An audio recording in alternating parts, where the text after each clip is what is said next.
everyone, welcome back to my channel. My name's Sophie and in today's video I'm going to be doing a mood reading vlog. So before I get into the books I'm going to be reading, please remember to like this video if you enjoy it and subscribe to my channel for more bookish content. I primarily read fantasy, thriller and romance books and I post videos every Sunday. So the first book for this vlog is actually The Crash by Freida McFadden. So I've read quite a few Freida McFadden books already.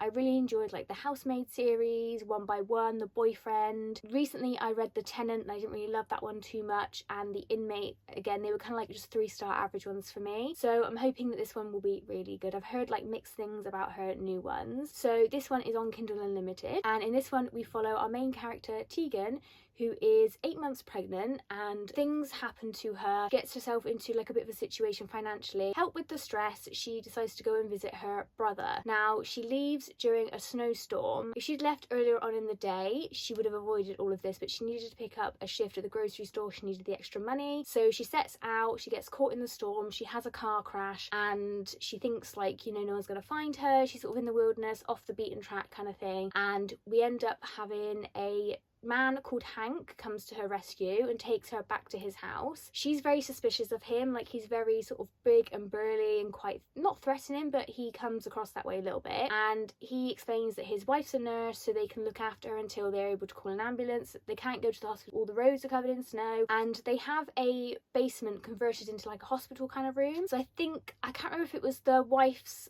mother or his mother was ill, and they converted the basement into like a hospital sort of area for her to be looked after by Polly, the wife. So this is where they put Tegan. This is where things start to get a little bit weird. So they bring her her bag, but her pepper spray and her phone are missing, and she knows that they were both in her bag. She's broken her ankle, she's done something to her ankle, so she can't like run away and get some help or anything like that. They seem to sort of, they haven't locked her in the basement, but she hasn't tried like exploring because like her ankle's hurt. And then sort of random things like there's a lot of raised voices. It's implied that Hank is abusive towards Polly. There's like bruises on her wrists and things like that. We don't know for sure. I'm only about 30% of the way through so far. I am really enjoying it. It's a really quick read, as with any Freida McFadden book. It's easy to just click the pages and carry on reading. It's really intriguing me. I'm not sure. I feel like it's a bit obvious if like Hank's the bad guy, and then they're setting up Polly to maybe, is she gonna like try and take the baby? I don't know what's going on here. But yeah, I'm really intrigued by this one so far. I'm really enjoying the writing style. Like it's really fast, really compelling. It's a bit of a different thriller than the ones I've read recently. I've read a lot of like domestic thrillers, which I guess this kind of is. I like the setting of like the snowstorm. I like the whole setup of this, and the fact that she's like basically been kind of kidnapped and being kept in this basement, but she's not. We don't really know for sure what's going on. So we had like the first maybe 25%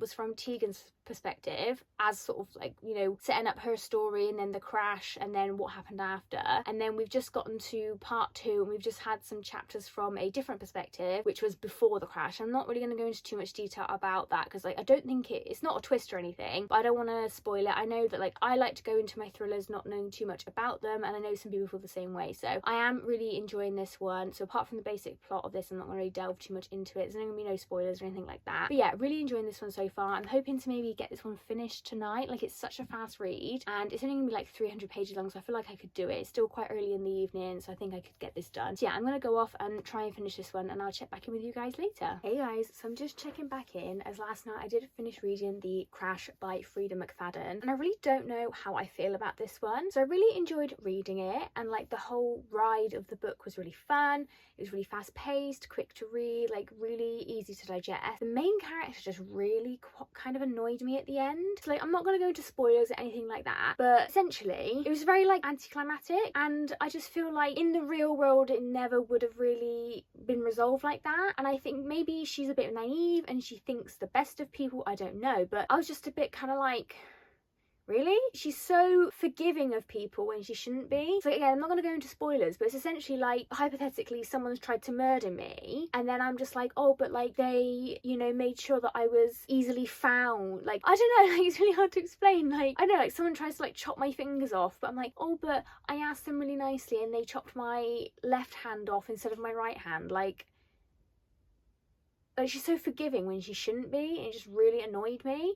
It's like I really enjoyed the book, I just really didn't like the ending, and it didn't like ruin it for me, but I was just kind of like, oh, Okay, again, like I feel like the ending really makes or breaks a thriller book, and I'm really conflicted on this one because I really enjoyed it up until maybe like the last 10% or so. Yeah, I'm not really sure how I feel about this one. I've given it like 4, but I don't know, it's like a 2 or is it a 4? Like maybe I'll just whack it on a 3, I don't know, but like I enjoyed it more than I did other 3-star reads, so I'm just really conflicted on how to rate this one. But I'm glad I've read it. I've got so much more Freida McFadden to get through. I'm glad I read this one. It was a great atmosphere, like the story was really cool, it was such an interesting concept, but yeah, just the ending wasn't it for me. So hey guys, so I'm just checking back in. I have started the next book for this vlog, which is One Golden Summer by Carly Fortune. I'm about 30% of the way through so far. I've never read a Carly Fortune book before, but I know that she is quite well loved on BookTube and stuff, and I bought quite a few of her books in some of the 99p Kindle deals, so I'm really enjoying this one so far. So we're following Alice, and she has recently been dumped, and she's discovered that her ex-boyfriend, he literally got engaged after about 2 months of them breaking up. She feels like everyone in life is sort of moving on without her, like her sister is doing really well in life, no one really sort of has her back kind of thing, and she's really struggling. She is a professional photographer, so her career is going quite well as well, but she's doing a magazine spread and the editor wants her to edit out all the like cellulite and stuff on the ladies, and she's just kind of like, this is kind of like the straw that breaks the camel's back in a way. Like it seems like quite a minor thing, but everything that's happened in her life, she's just like, you know what, I've had enough of this, I'm off. Her grandmother also had a fall and she broke her hip. She had to have a hip replacement, and she decides that she's going to spend the summer with her grandma at this old lake that they used to go to when she was a lot younger and when her grandma was a lot younger as well. When they're there, the person who owns the cabin is an old friend of her grandma's who they haven't really had contact with for quite a few years, and he arranges for a guy in this town to make the cabin suitable for Alice's grandmother, so by putting things in the bath to help her in the shower, removing all the rugs kind of thing. And Alice and Charlie, this is the guy Charlie, they quickly strike up a friendship. Like Alice is very not against the friendship, but she's really like, she pushes him away, she's not interested, but he is sort of like, it's like Grumpy Sunshine, but like she's almost the grumpy one in a way, which I quite like. I'm really liking their relationship. Like I just think they're gonna make such a cute couple. Charlie is just really funny, and I think he is exactly what Alice needs at this point in her life. He doesn't really know her very well, but he obviously really cares for her, likes her and wants to spend time with her. And even her grandma is like, you need to stop worrying about me and go and live your life, Alice. So yeah, I'm really enjoying this one. The setting of like the sort of this lake in the summer is really cool, like the characters are really cool, and yeah, I'm really enjoying the writing style. Like it's super quick, fast paced to read, and yeah, really enjoying this one so far, and I'm glad I decided to pick this one up because I'm absolutely loving it. Completely unrelated really about a book update, but the cover for this, I just really love the blue in it. It's like absolutely stunning. It's like, I wish I had like one of those colour Kindles because I just love the cover. But yeah, really enjoying this one so far. I'm hoping that it stays really good, and if it does, I will definitely be picking up the rest of Carly Fortune's books ASAP because this was really fun. Hey guys, so I'm just checking in. I did finish reading One Golden Summer by Carly Fortune, and I'm gonna give this one a 4.5 stars. So I really enjoyed this one. I feel like the relationship between Charlie and Alice was like really well developed. I do understand the miscommunication in this book between the two characters, and I think it was resolved in a good way. It was just a bit frustrating. I think there was no reason for the miscommunication. They could have, you know, Charlie could have just been honest with Alice from the beginning, and yeah, it was just a bit sort of like annoying. I think that's why I kind of bumped it down a bit to a 4.5 because it's just totally unnecessary. I really enjoyed the writing style. I really enjoyed all the side characters. Like it was just a really well fleshed out story. It was just a really fun summer read, like a summer based on a lake. Like that just sounds really fun. And yeah, I'll definitely be checking out other Carly Fortune's books. I did realise, I've been sort of made aware at the end that some of the characters in this book are in one of her earlier books, so I probably shouldn't have read this one first, but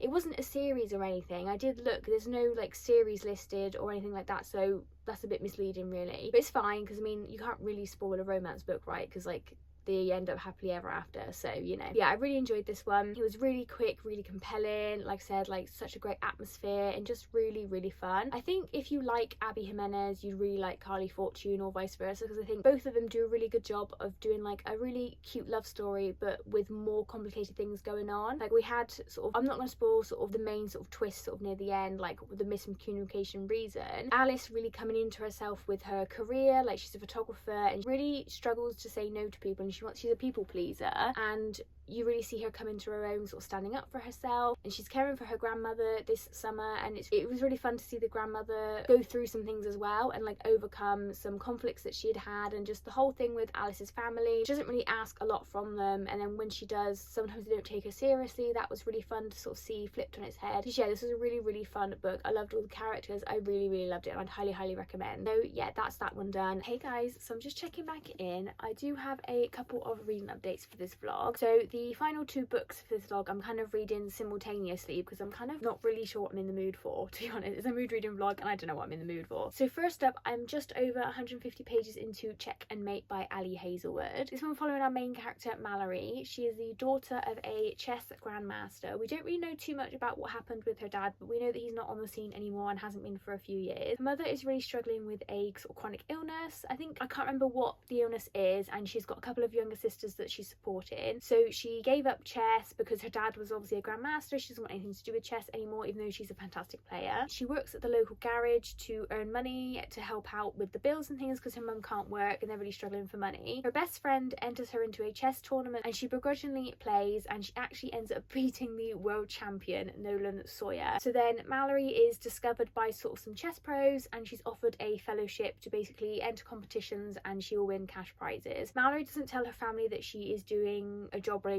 to chess. She tells them that she's working in a senior centre, and then it's all about Mallory's rise up through the ranks and obviously her potential budding romance with Nolan. This is absolutely adorable. I'm really enjoying the chess aspect of this. One of my favourite TV programmes that I've watched recently was actually The Queen's Gambit. I was a bit behind on getting to that one, but I really enjoyed it, and I do enjoy playing it myself. I'm just not very good. I am enjoying reading the chess side of things and seeing how the tournaments work, and I'm also just loving Mallory and Nolan's like friendship / budding romance, and also the other friends that she is making along the way as well. So considering this is Ali Hazelwood's like YA debut, I'm really loving this one. I haven't read a YA romance for a very long time, but I thought I'd give this one a go because it is Ali Hazelwood. But yeah, I'm really enjoying this one, and I can't wait to continue. It's just absolutely adorable. I'm like reading it like gushing. Yeah, so cute, this one. I'm really loving this one so far. And then I am also 27% of the way through The Villa by Ruth Kelly. I'll put a picture up here. This one is a thriller where we're following our main character Laura. She is a journalist. She has been entered into a reality dating competition called The Villa, and nobody really knows too much about it. The newspaper that she works for wants her to get the inside scoop, basically. Are these kind of shows scripted? What is going on with them? And they give her a fake identity and whatnot, and she gets into this villa and meets the other contestants, and it's not really quite what it seems. The very beginning of this book opens with the producer discovering one of the contestants dead on the floor. It's one of the girls, but we don't know which one it is yet. So we've got a few different perspectives. So we've got the producer's perspective after the body has been found and then being interviewed and things like that. We have the reporter Laura's perspective when she's going into the villa and things like that. So we're up to the point where they've just done like a challenge or something. And then we also have another perspective of the viewers. So this is a really weird, it's not a TV show, it's like streamed online. There's cameras everywhere and you can vote for what you want the contestants to do and stuff. So I'm really enjoying this one so far. I liking it's definitely like a summery thriller with it being based in like a really hot island and things like that. For me, I'm not loving the sort of like reality TV aspect. Like Love Island and things like that are not for me, but I'm quite enjoying the like commentary on those kind of shows. Like I did try and watch Love Island once, it just really was not for me. No shade if you enjoy it, I just didn't like it. But I'm enjoying the sort of commentary on those kinds of shows, and I'm really interested to see where this is going to go. Like who died, what happened. We've discovered that like maybe some of our contestants aren't quite as they seem. Like did the producer handle the sort of casting very well? Like corners were cut, let's say, in some of the processes. So yeah, I'm really interested to see what's going to happen with this one. I've got no clue, but I am really enjoying this one as well. So I'm going to get back to reading and I'll check back in with you guys later. Okay, so I did finish reading Check and Mate by Ali Hazelwood, and I loved this one. I'm going to give this one, I think, a 4-star rating. I thought that the main couple was so cute together, and I really loved how they supported each other as well. Obviously they're both competing in the world of chess, aren't they? They're both rivals, but they were so supportive of each other and they genuinely wanted the other one to do well, and it was just so nice to see. Like there was no rivalry between them. The third act breakup, kind of, if you even call it a breakup really, because they weren't really together. Third act breakup was just a bit of miscommunication and our main character really just getting angry at him for no reason really. And I think it was really nice to see like her mum and her sisters kind of like talk sense into her and be like, the way that you're acting, the way you've been acting is just like, we support you, we want to support you. I really enjoyed the commentary on sexism in general, but also sexism in sort of like the world of chess and sports in in general. Mallory had to deal with a lot of that, and other characters like Daphne, who was the Grandmaster who was sponsoring Mallory. It was really interesting to see from like her perspective what she had to deal with and things like that. So I think that was really well done. Again, Ali Hazelwood does these sort of things really well, like her women in STEM books. Obviously this isn't a women in STEM, but it's in a field where there aren't a lot of women, and yeah, it was just really good to see, and like interesting commentary. The romance was really cute. The friendships in here were just so lovely as well, and just how supportive everyone was really of each other in this world where they're all playing against each other really, but they were all so supportive, apart from obviously that one character, but he got his comeuppance in the end. But yeah, this was really good, and I'm really annoyed at myself that I've left it so long to read Ali Hazelwood's books. A really good friend of mine loves Ali Hazelwood, and I understand why. I get it. And I've been saying for ages I need to catch up, and yeah, I'm doing it. If you're watching this, I'm doing it. I am doing it. I've got Deep End on my Kindle, so I might read that one soon. But yeah, absolutely love this one. And even if you don't like YA romance anymore, because I really don't read YA romance anymore, I don't really read YA much anymore, especially the romance, this didn't really feel YA. It didn't really feel like the school troubles. They were 18 and 20, so it was more on the older side of YA, and there was no smutty scenes in this or anything like that. So I really would recommend it. Even if you read a lot of adult romance, I still think you'd really enjoy this one. If you enjoy Ali Hazelwood as an author, definitely give this one a go. I mean, everyone's probably read this and I'm late to the show, but yeah, this was really good, and I absolutely love this one. Hey everyone, so I'm just coming in to wrap this reading vlog up. I did finish reading The Villa by Ruth Kelly, and I gave this one a 4-star rating. So I really enjoyed this one. I thought it was the perfect like summery thriller with how it was set in a Love Island style kind of reality show. There was lots and lots of twists. Like I sort of thought, where is this kind of going? I did see some of the twists come in, but that doesn't mean that I didn't enjoy it as much as other thriller books. In fact, there was a few twists that I did see come in, and then one that was just kind of way out of the blue. Didn't see that one come in at all, and I thought how all the characters like linked together was really interesting as well. So yeah, I'd highly recommend this one if it sounds interesting to you, and also it's on Kindle Unlimited as well. So that's going to be it for this sort of mood reading vlog. I hope you've enjoyed it if you've made it this far. Please remember to like this video if you enjoyed it, and subscribe to my channel for more bookish content, and I'll see you in the next one, guys. Bye.